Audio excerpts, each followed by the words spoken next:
Welcome to The Digital Difference with Scott Gulliver and Oliver Moradi.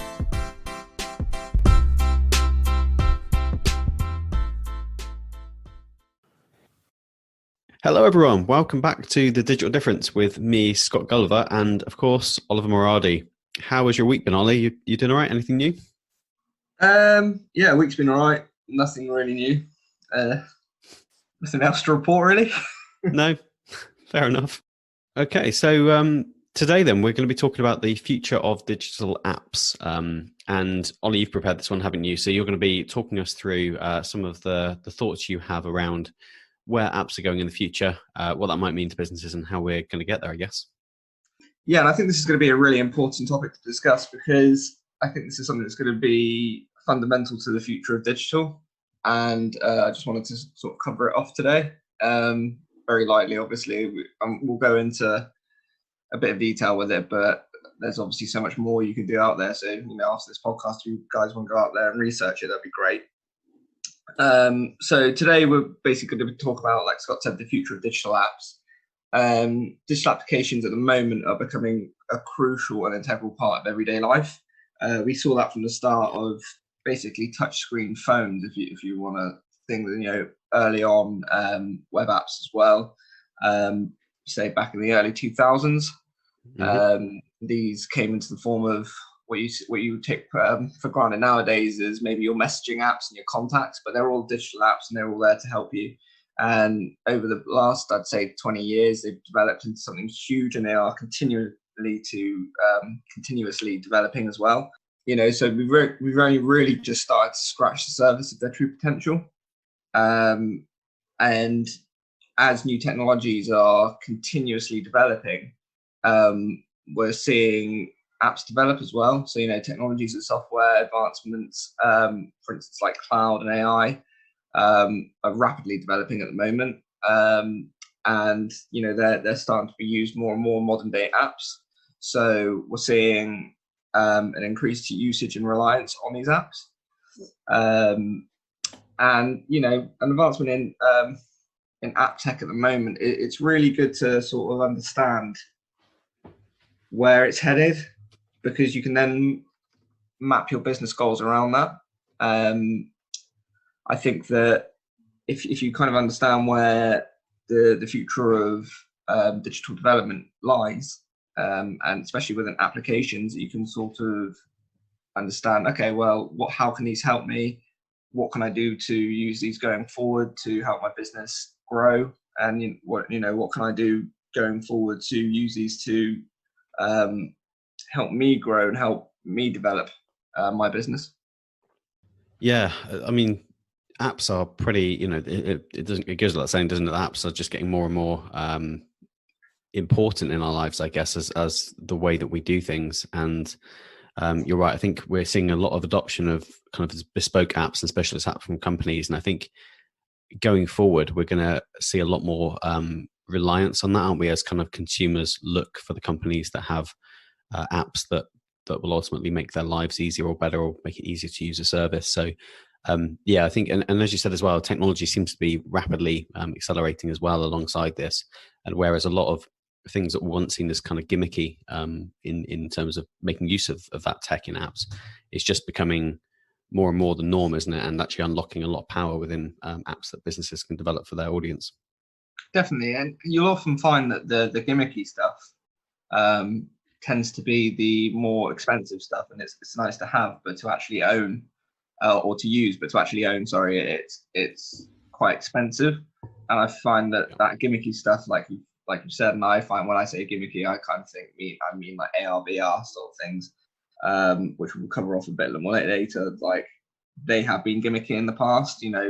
Films have used them as promo tools and things like that. But going forward, like as they become more accessible, Google have, for instance, made a VR headset out of cardboard. So it's accessible to sort of everybody, and going forward, as that becomes even more accessible and as the technology develops and software develops around that, it's going to be used more and more every day, and it's how you can utilize that to make it better for yourself. Yeah, I mean, to jump in on AR/VR for a second, I'm sure you'll get into this in more detail, but I think those are technologies where they felt gimmicky so far, just because I don't think the infrastructure's been there for it. Like you said, there are headsets out there, but it's not become part of our daily life. And I think the people that are using kind of mixed reality or VR and AR to some degree in their lives are right on the leading edge of it. And it seems like we've had a few waves now of companies trying, companies like Microsoft and Google trying to push AR and VR to be kind of part of our lives, but it hasn't started for whatever reason. I think we're going to get there pretty soon, aren't we? Well, yeah, and I don't want to go into this too much now because we will cover it later. But okay. I do find that I think we're at the point where VR is about to take off because human contact's being limited throughout the world at the moment. And what's the next best thing you can do is kind of virtual reality. And if people can start using avatars and things like that and meeting up in a VR world, people are going to start developing those VR worlds, and that's why VR will start actually coming in and becoming a bit more prominent in everyday lives. Yeah, that's really interesting. I mean, really good thought, and I think you're right. You need the right mix of tech and like circumstances for the audience, don't you? And I think we're probably approaching a time where that just fits quite well at the moment due to the circumstances. So to start then, Ollie, where did you want to start with this? Are we looking, should we take a step back and maybe look at the app development space at the moment, how that maybe impacts some stuff? Absolutely. And I think, it's a great place to start. And I think with app development, it's kind of just showing you now where we are to where we're going. So, one of the things that, I want to discuss and where I think that apps are going to start developing in certain areas is beacon technology. Now, I'm 50-50 on this when I thought about this earlier, because with beacon technology, if you don't know what it is, it's where your Bluetooth will send a very weak signal to somewhere where you're walking past from your mobile phone or your whatever device you're using, if it has Bluetooth. A retailer or a vendor, whoever's at the other side, will pick up on that Bluetooth. And if you have an app, it will ping a message back. And then, all of a sudden, your phone's then communicating with this beacon from this particular vendor or retail company or whatever. And then that company can start sending you targeted messages. It's really, really cool, I think, anyway, as an idea for apps to start integrating this. Because it just gives you that extra level of personalization, which is where I think apps are going. But as I said earlier, the reason why I'm 50-50 on this is because of COVID-19 and, the new normal being stay at home, don't go out too much. And obviously it is affecting the retail market and everything is staying more digital. It's going to be how often do you walk past those beacons, and whether those beacons are instead of placed near shops from now on, are they just placed randomly? And then are people actually going to start accepting that? So there's quite a few questions around beacon technology. And if it will actually work, and then if people will actually accept it, or if it does.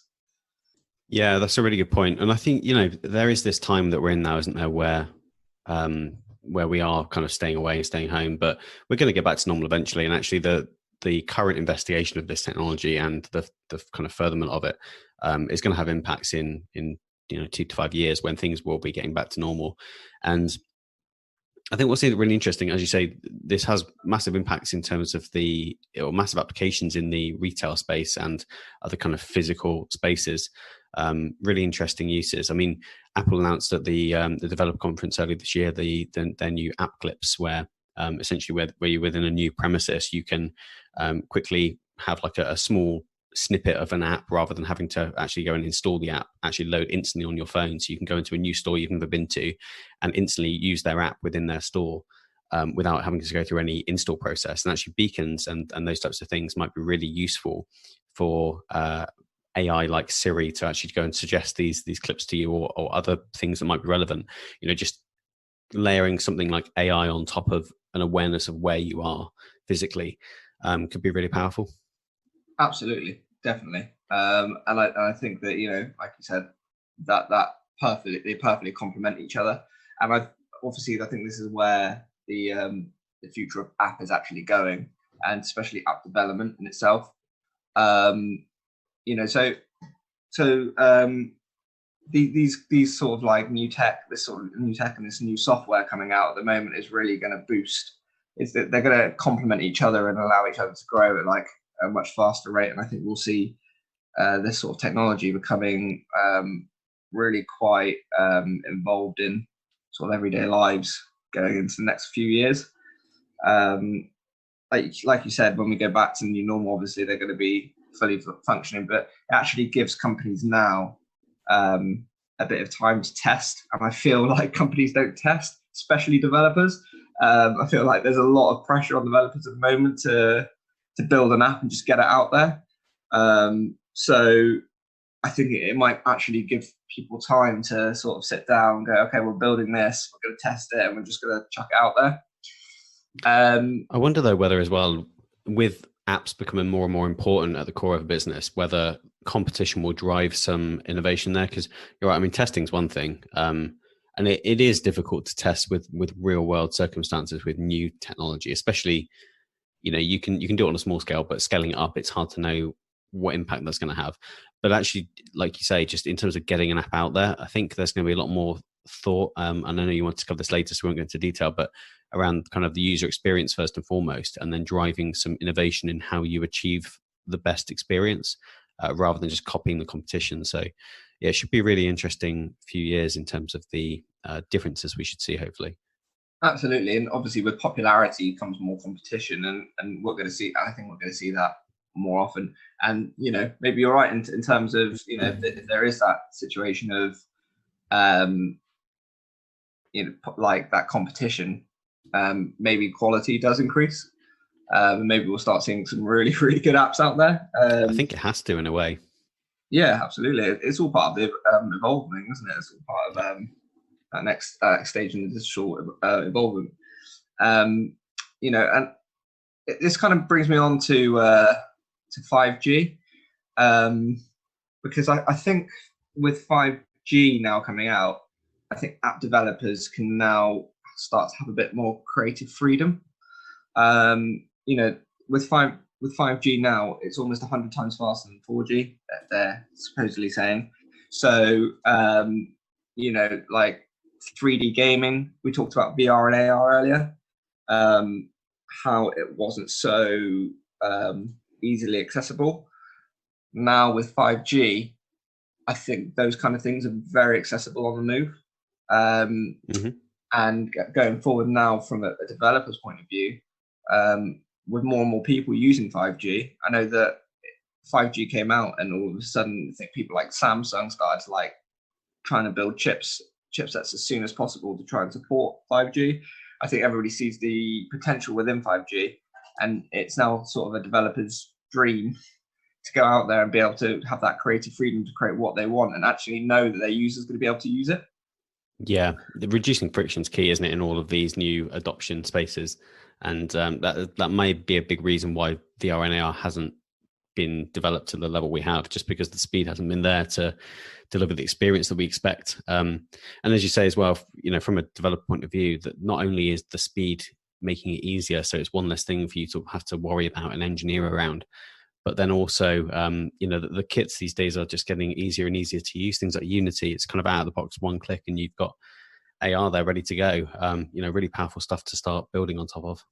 Yeah, definitely. And it's also, I think it's also quite exciting for businesses as well, because businesses can start using this technology more often, and sort of predicting these trends and predicting where this new technology is going to start releasing, and you know, where developers themselves, because a lot of this is probably driven by app developers, where developers themselves start developing, what space they start developing in, where they see the future being. You know, businesses can start taking that on and be the front runners. You know, things like we talked about VR and AR, but things like chatbots now might become more advanced, with incorporating AI for a better UX. Now, I know that we're going to talk about UX a bit later on, but chatbots at the moment, I find that I'm seeing chatbots more and more often in web applications at the moment, for companies within retail space. But I think you'll start finding that chatbots are going to be used almost everywhere, just as like a little help tool. As chatbots become more accessible for developers to use, your basic chatbot, then more and more people, more and more companies will start using them. And with AI to sort of back that up, it can make it a more personal experience. So, you know, the AI can learn if it's an app that's downloaded onto your personal device, and AI can learn what your day-to-day activities are, what you prefer to do, how you prefer to do things. And the app, the chatbot and the AI can work together to sort of build the app around you.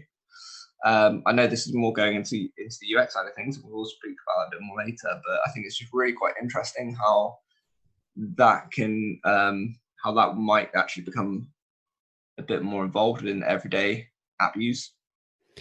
Yeah, I mean, the UX as well is pretty intertwined with the development space, isn't it? And actually the technology we have to underpin it. And, you know, again, coming back to friction, if the speed isn't there and the AI isn't there, then the user experience is going to suffer. So I think they are pretty intertwined. But yeah, I think you're absolutely right. And I think chatbots are in a similar space to VR and AI. They're pretty well more advanced, I think, than VR and AR. But you know, they're finding their use, and I think people are slowly getting used to them. But they're obviously not at the level of true intelligence yet. And I think that's going to be an interesting space as we start to see what level of intelligence an audience wants, a consumer audience wants. But I think getting beyond, you know, the current state where we are of having almost to remember keywords just to, you know, it's almost you may as well press a button on the screen. It's that kind of level we've got at the moment. You know, a bit better in that space will go a long way, I think. So that's going to be some interesting stuff to watch. Exactly, and I think that AI is used at a very low level on most chatbots at the moment, and it's using more advanced AI. For instance, if you go onto a standard chatbot, you can usually figure out what the keywords are within about 20 seconds to get to what you actually want and what it's actually looking for. So I know that a lot of people like to write full sentences, but then it's maybe getting that AI in the background to sort of figure out what you're actually trying to say instead of just picking out keywords and then pointing you to a direction. Yeah, totally. And I think that's where the future of sort of chatbots are going at the moment. Yeah, it'd be really interesting to see how much we unlock for smaller businesses, I think, going forward in that space, because, you know, Google is a great example of a company that's doing it very well at the moment. It was only this weekend where I literally took my home hub and wanted to pull up pictures of my son when he was born, and literally just saying, you know, show me pictures of my son in 2017. And, you know, it brings up the relevant pictures, and it's great when there's an infrastructure that's connected in that way. And they've got obviously roots in a lot of this space. And I think that's where we're starting to see companies like, I mean, Apple's obviously got the money to back it up and will do something in that space really well. But if you're not invested across their whole ecosystem, it's very hard to do. And even worse for small companies. And obviously Google unlocks a lot of things for them, things like the knowledge graph and other things, but we're not seeing a whole lot of use in terms of, you know, kind of deep either machine learning or AI in that space. So yeah, again, like a really interesting landscape in the future, I think. Definitely. And we spoke about sort of creative freedom for developers, and something else that will give them that is accelerated mobile pages. So this is more around the web apps nowadays that are being used, but with accelerated, or AMP as they're called, accelerated mobile pages will sort of allow instant loading, faster loading times, sort of increased bandwidth and stuff like that. So yeah, with that also comes that creative freedom, because now that you'll have no lagging times, you've sort of got more megabytes per second, for instance, even gigabytes per second in some cases to use. So when you're developing, like, these kind of things that usually hold you back are now not an issue. So again, it gives the developer creative freedom. With creative freedom comes more innovation. You know, you're going to have better looking apps basically, and it's going to increase the quality of every app. And especially with 5G coming in as well, and having accelerated mobile pages, you know, you can have these sort of cloud-based applications as well, where, you know, it's not really owned by the the user, it's more owned by the company, and the company are continuously updating the app instead of having to do manual install. So it's constantly something at your fingertips, and it's not something that you as a user has to continuously update. I mean, even though we don't really have to do it now ourselves, when there is an update to an app, it will update in the background, and it will show you that it's doing it and stuff like that. Whereas cloud-based, you don't really have to worry about that, and it's sort of all real time. Yeah, and it's important for companies and like development teams to think about this, isn't it? Because going into a new project, spending time, and this is often of the frustration coming from a development team background myself. There's often this friction between getting across your point of what you think will be useful for the company going forward and actually spending the time on that. So it might be that a lot of the time it's worth starting a project with in the investment of making this stuff baked in from the start and making it easier to roll out updates going forward. And like you said, less pressure on the customer to go and do that.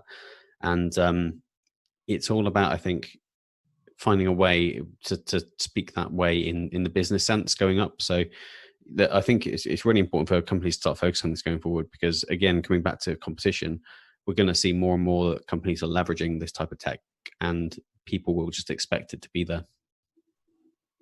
Yeah, absolutely. And that kind of brings us on to my next point, really, which is around digital health. Okay. And how it's going to affect the future of digital apps. So obviously, at the moment, we've spoken about it before in one of our previous podcasts, but well-being, digital well-being is really important at the moment. Obviously, since COVID-19's come out, everybody's sort of locked inside, and I know it's different now. When we went through a lockdown for 12 weeks and everyone went stir crazy, there's a lot more freedom, but it looks like we could go into a second lockdown. I'm only speaking about England, of course, at the moment. In other countries, I know it's different. Some people aren't actually experiencing tough restrictions and measures like we are.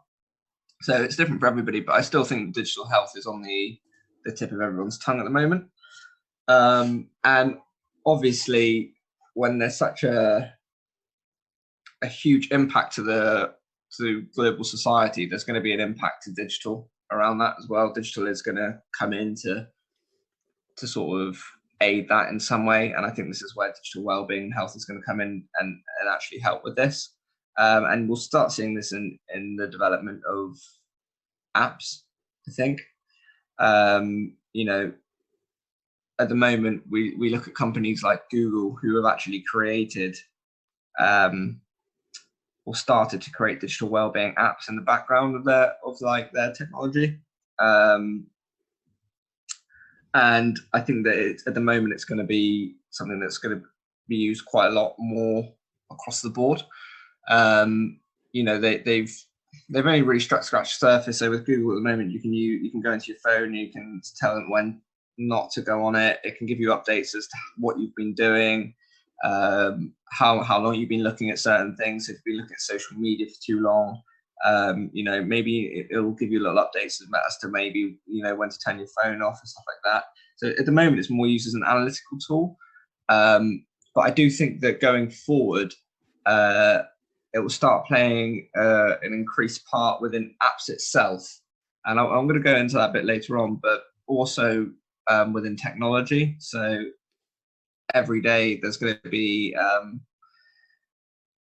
you'll probably have more prompts happening. It'll probably use things like AI technology to figure out where and when you shouldn't be using your phone, or not where it shouldn't, because it's not going to tell you to control it, but sort of guide you more than just running as a background analytics analytical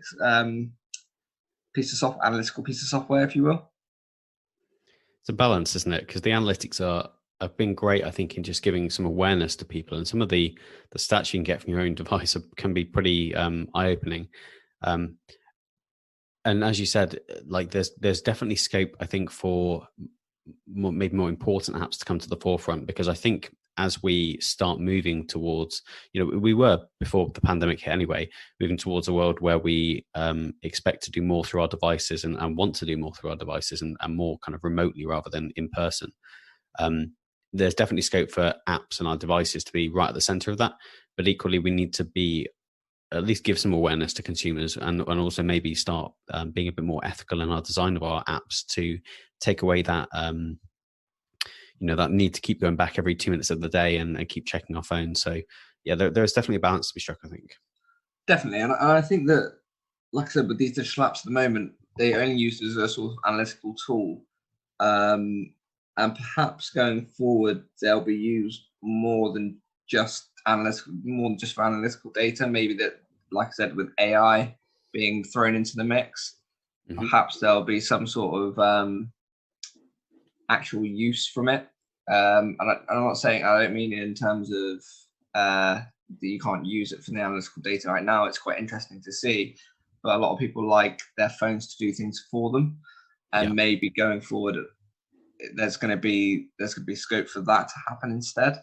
At the moment, the digital wellbeing app is there to sort of just tell you where you could improve, instead of actually maybe fundamentally helping you improve.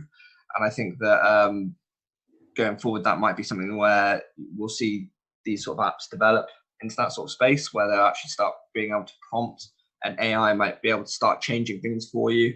Because a lot of the time with digital wellbeing and with wellbeing, people need help. It's not just about being advised with a bit of data. It's about like proactive steps into taking proactive steps. And if you don't know those steps yourselves, you need a bit of help. And that maybe that's where AI, and maybe where, like you said, there's a fine balance of AI and apps, how they can sort of help you in that direction without taking over completely. And it's about gentle nudges as well, isn't it? Like I still use to this day I think it's called Downtime now, or they keep changing the name of it, but on my Android phone, where after a certain time of the evening, it will change the screen to grayscale, so that it's not stopping you from using anything, but kind of by design it makes things less interesting, and so suddenly social media doesn't seem as inviting anymore at 9 or 10 at night. So I think it's those types of kind of general nudges, and not, as you said, a complete taking away the power from the user. So yeah, there's some pretty creative ways to do it, I think. Absolutely. And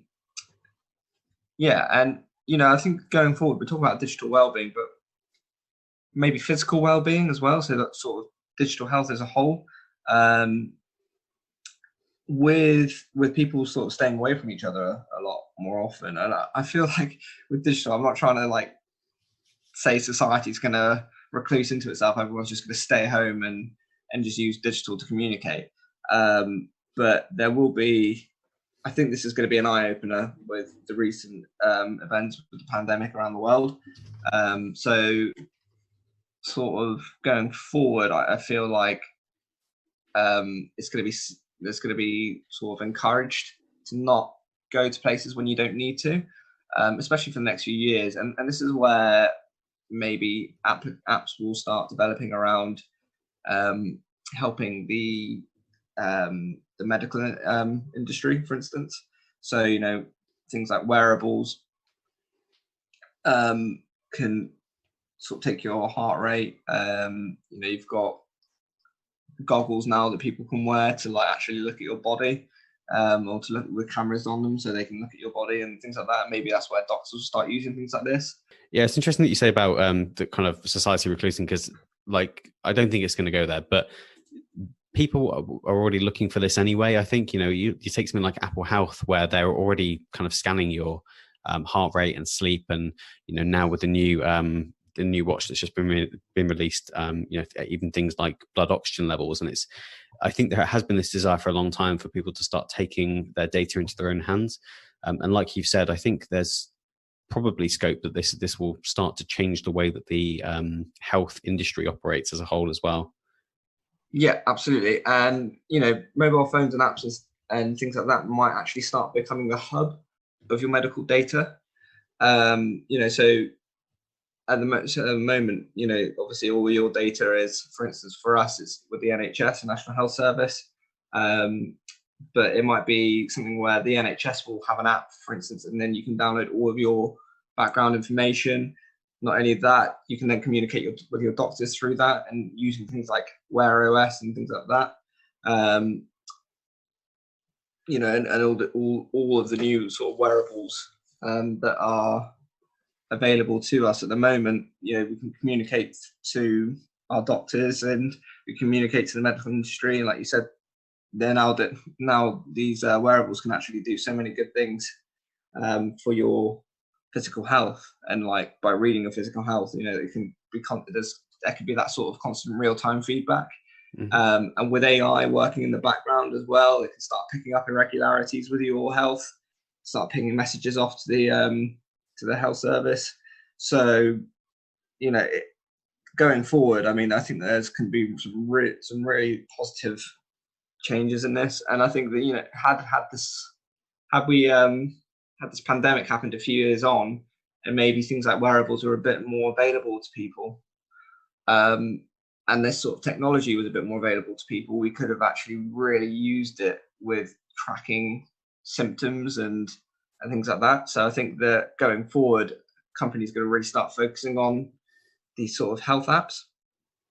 And some of it relates to what we were talking about last time, wasn't it? Where I think data can be really powerful to users, but you need to wrap it up. And I think the Apple Health kind of suite is a great example of where they package it up in a way that's really useful to their users.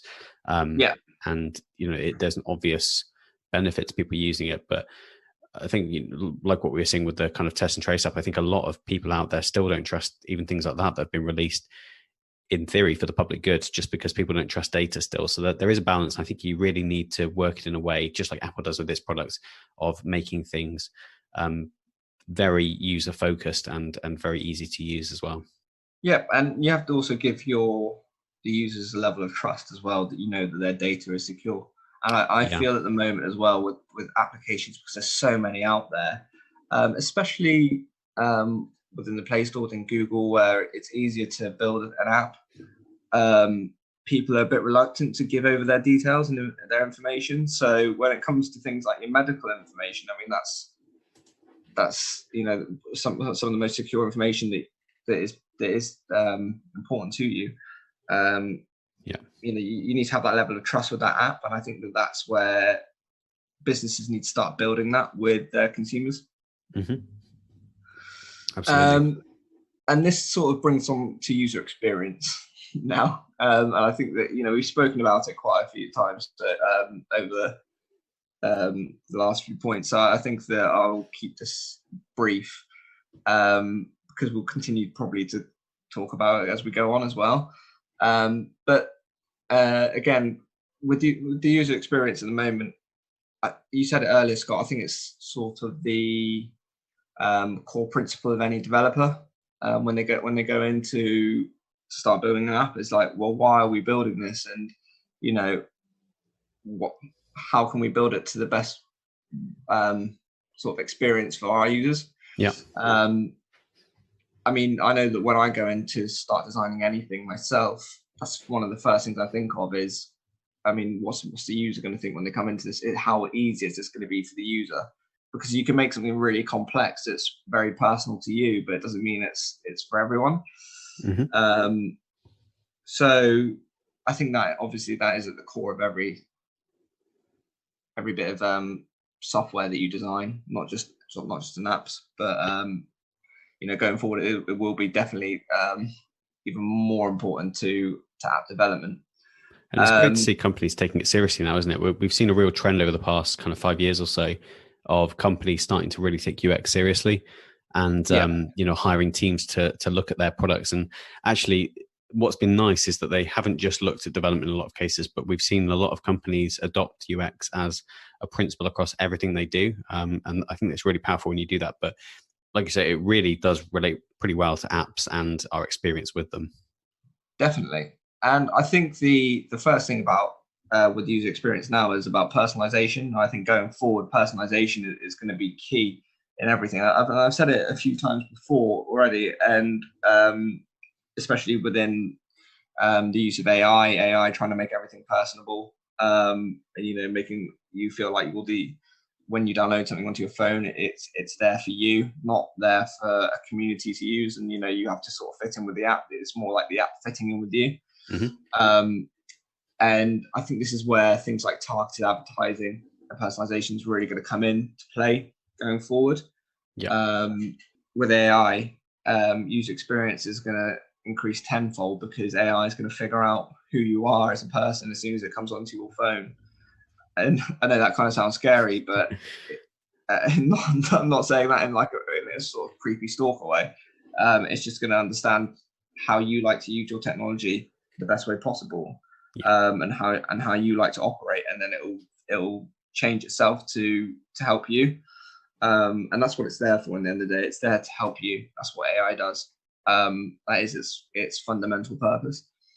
So it's going to be, I think it's going to become an integral part of all applications, and it's going to really help boost that sort of that targeted advertising, so that advertising that's important to you, and that sort of personalization of any app. So it'll come on and it'll say, well, okay, fair enough. Mr. Jones downloaded this app. He doesn't like using his phone at night time, so I'll make sure that no notifications come to him between this and this time. He only likes shopping at Waitrose, so all adverts from now on are going to be solely from Waitrose and nowhere else, or anywhere that might actually be of interest to him as well. So it's kind of those things, but those will be more targeted within applications more often.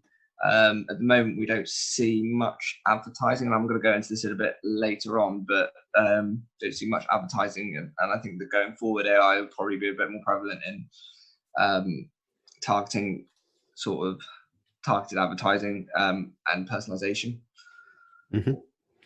And I think the AI kind of trend and tech that we've got now as well fits really well with this movement to make kind of interfaces a lot simpler. You look kind of 10 years ago, and we were building software with, especially business software, and not so much on the consumer side, but it was certainly there to some degree, with 100 different buttons and input boxes everywhere, and the interfaces weren't thought out at all. And now we've got teams looking at UX, and even developers, as you say, starting to think about UX more and more. There's this general trend to simplify things and make things as easy to use as possible. And I think AI fits really well in that gap of assisting users and taking away some of the kind of raw controls. Absolutely. It's almost like no one likes doing admin, and I feel like AI does the admin for you. Yeah, but having that admin assistant, good way to put it. That's pretty much how I like to see AI. It just does the stuff that you don't want to do. So it just leaves you for the fun stuff. So that's where I see AI going, and how it's going to help you. We spoke about it earlier, Scott, and you mentioned it about instant apps becoming more popular. You said Apple released something recently around their instant apps, and you already, I know Google have also picked it up in Google Play Store, so there's a few instant apps that can be used there, and they've already proved to be incredibly popular. People don't always want to. There's always, at the moment as well, there's only so much storage that people can use on their phones, and they want to use that for things like pictures.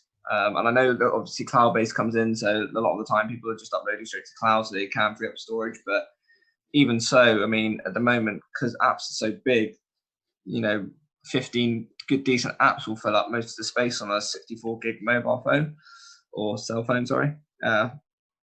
So at the moment, I think that the emergence of instant apps is becoming increasingly popular, and instant apps are also working on cloud-based, working with cloud-based technology in the future. Will sort of take away that storage issue, and going forward, it could be something really, really. It could be something that people might actually start using more often. Yeah. Than just sort of these apps just downloaded straight to your phone. I mean, I think the convergence of sort of instant apps and cloud-based technology coming together could be the future of app technology itself. And we might see phones where they don't just have your box standard apps when you go scroll through it anymore. It might be kind of like instead of your standard app, so you click on your phone and you can scroll down to Instagram, for instance, you might have sort of different cloud platforms where these apps will be hosted instead. And especially with then like we mentioned before, with 5G technology coming in as well, that's going to help boost this sort of idea of having this cloud-based instant app technology.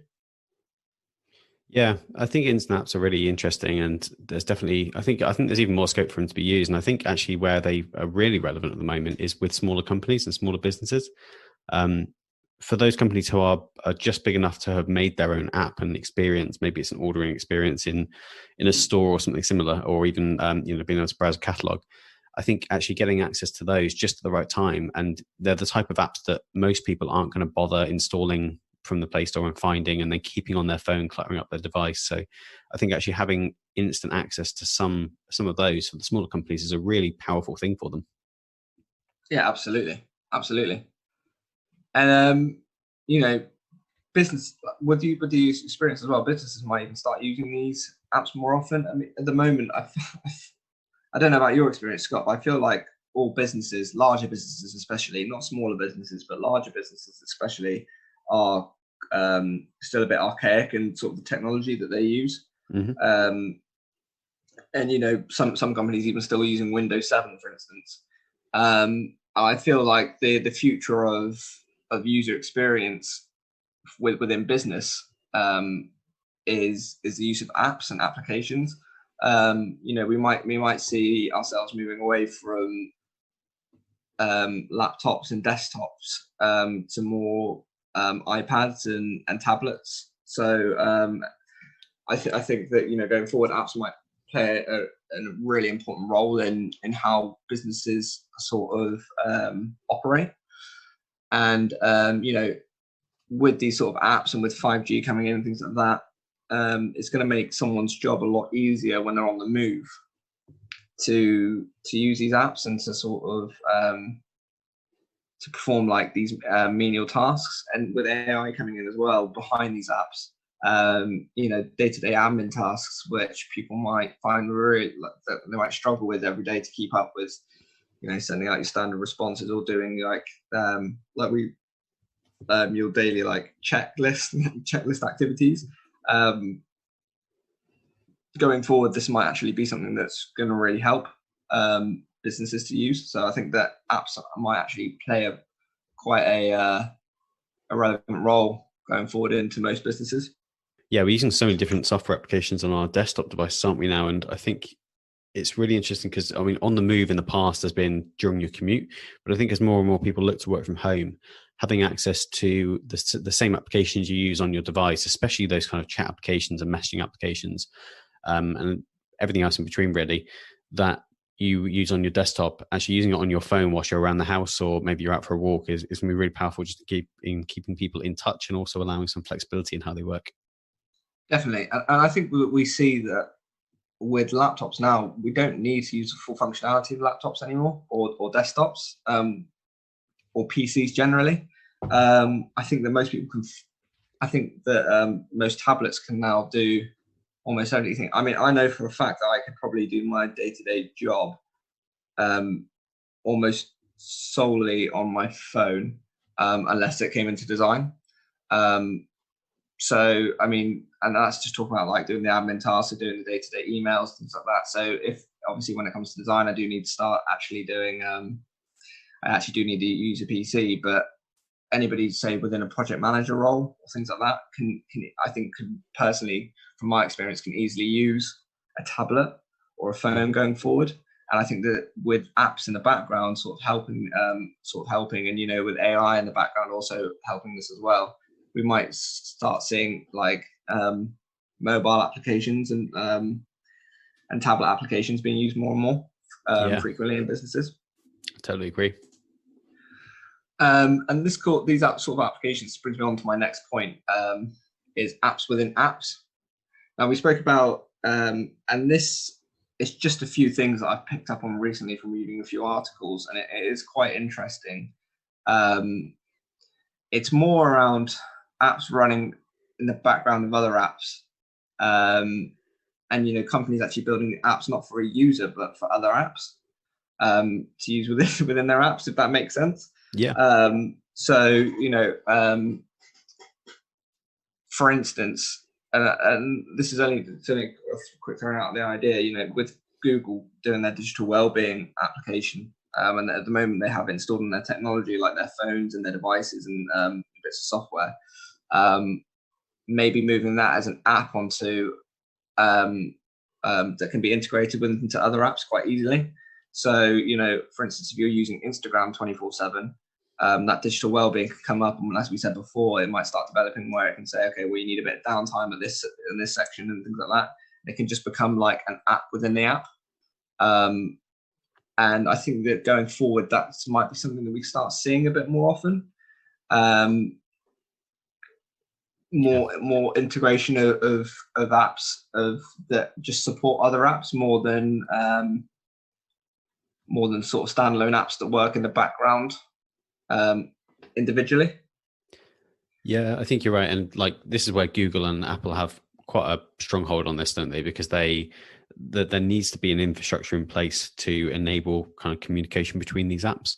And as you say, like the well-being suite or digital well-being suite on Android, for example, by being so close to the operating system, has its hooks in everything. But yeah, I think the other place that this might factor into as well is more of the kind of workflow that people will go through. I think what we're seeing at the moment is a lot of instances where people use one app and then they might jump to another app, but it's quite a jarring experience. And having kind of a seamless transition between apps to create almost a workflow, especially as you say, with people maybe doing more work on their devices going forward. I think that'd be really interesting in trying to just make that that experience a bit easier to manage across different applications.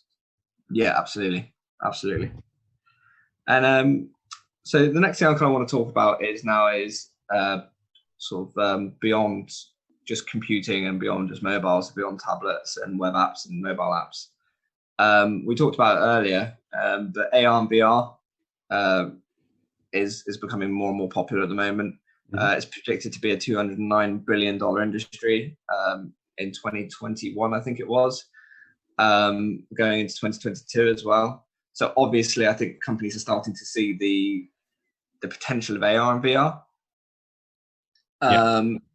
And I think it's more, I said it earlier, and I think it's more about how it can become more readily available. And we're seeing that already. I remember, I think it was the Oculus Rift. Do you know the Oculus Rift, Scott? I mean, back in the day, I remember when it first came out, it was like plus £1,000. And I think you can now pick up an Oculus Rift headset for around 250 to 300 quid. And I think that, obviously that's a massive difference in change, and there's a lot you can do with Oculus Rift as well. So, we're starting to see a huge cost advantage for the users now. So I think that going forward, this might be something that's going to really become, just going to really start developing. And we spoke about earlier, and I think that companies are going to start actually properly focusing on VR and AR. So maybe like going forward, if for small businesses, if they can get their foot in the door with VR and AR, it could actually give you a real boost within your industry. Yeah, I completely agree. I think it's a really exciting space, and I think we're going to see a lot of changes over the next few years there. I really do. Yeah, definitely. I mean, it's obviously to the extreme, but you see that film Ready Player One, and that is, I kind of feel like 20 years time, that is kind of how AR and VR are going to be seen. It's sort of like that complete virtual world that people might start stepping into. And there's been so many like futuristic films where people sort of plug into this virtual reality, and as it becomes more popular and as people start plugging into it a bit more, and start committing to it a bit more, I think that obviously developers will start committing to it, and you'll start seeing this virtual space. It only takes one big company like, say, Apple or Google to sort of build this virtual reality world where people can start hosting space or renting space within it and building their own sort of virtual reality within that space, and all of a sudden becomes like a world and becomes like the web. And sooner or later it's going to happen, I think. I think the app model will still apply to those, and like you've said, I think the fundamentals are starting to come into place now. You need kind of the network speed there. You need a platform like almost wearables to be there as something that's just easy for people to use. And then you get that kind of mixed reality approach. And I think mixed reality is likely to be where it's going in the future from my point of view. I think the part of the problem with VR is that you're kind of still constrained by your physical space you're in, and it's a completely different experience.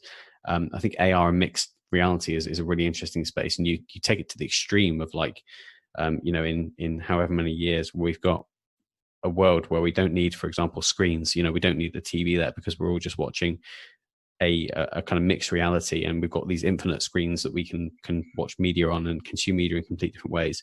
I think, like you say, apps are probably going to still be right at the heart of that. It's a nice model of essentially dropping functionality and that users want specifically into kind of an ecosystem that exists for everyone.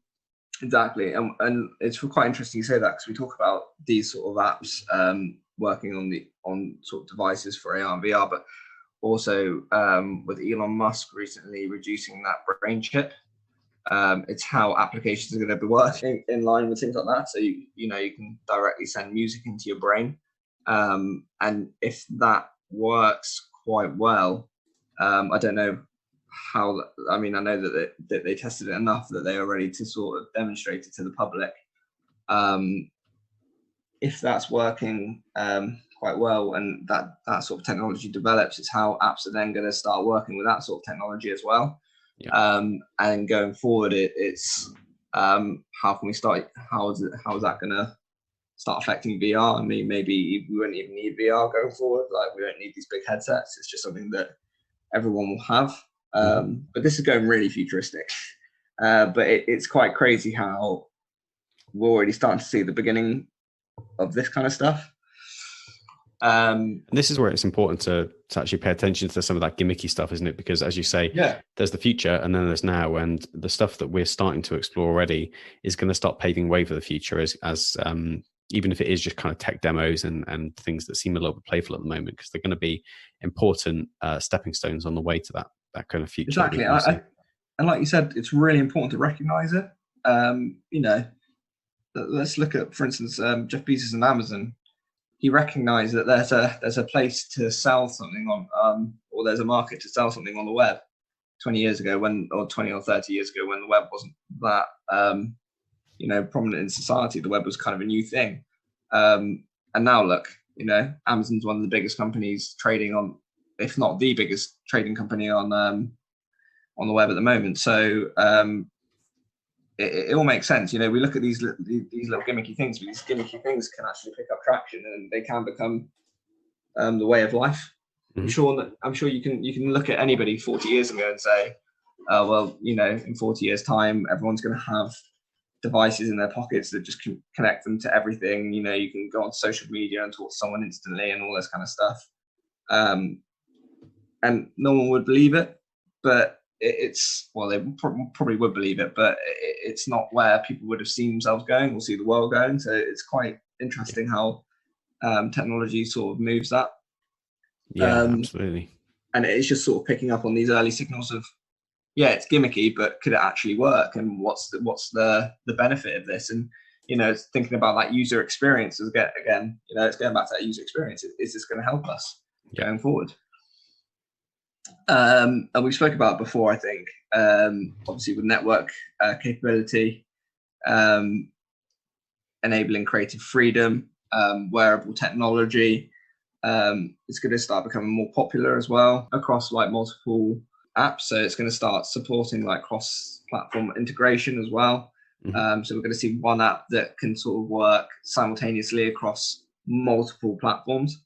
And I think that's something that's not, they're trying to do it at the moment. I don't think that they've perfected it yet, but once you get an app that you can literally, I think cloud-based technology and cloud-based instant apps will really help run this sort of this idea of this cross-platform use of applications. But I don't think it's quite there yet, but I think we're very, very close to it actually working. Yeah, it's going to be really interesting to watch, I think. With mobile app development also becoming more accessible, I think that we're going to start seeing developers creating some really crazy stuff. And we talk about gimmicky again, but also really exciting. Absolutely. Yeah. And that just about wraps us up for today then, Scott. Perfect. Well, thanks, Ollie. That's been a really interesting deep dive, I think, into where apps might be going in the future. Like we said, I think there's some broad themes there as well. And yeah, it's going to be a really interesting space to watch, I think, going forward. Yeah, definitely. It's definitely something that I think that everyone needs to keep an eye on, because it is the future. And if you're a small business, especially a development business, maybe this podcast could have prompted a few ideas going forward. And it's all about just looking for those little gimmicky things that you could actually think could turn into something big. Fantastic. Well, thanks, Ollie. And thanks to all of you for listening, as always. And we'll catch you in the next episode in 2 weeks. Keep an eye out for that one. And thanks for joining us. Thanks, guys. See ya. Thanks for joining us today, and we hope you've enjoyed the episode. We wanted to let you know a little about our digital agency. We design and build killer experiences and apps, and we also put out a bunch of free content to help companies of all shapes and sizes. Head to fluffdigital.com to find out more.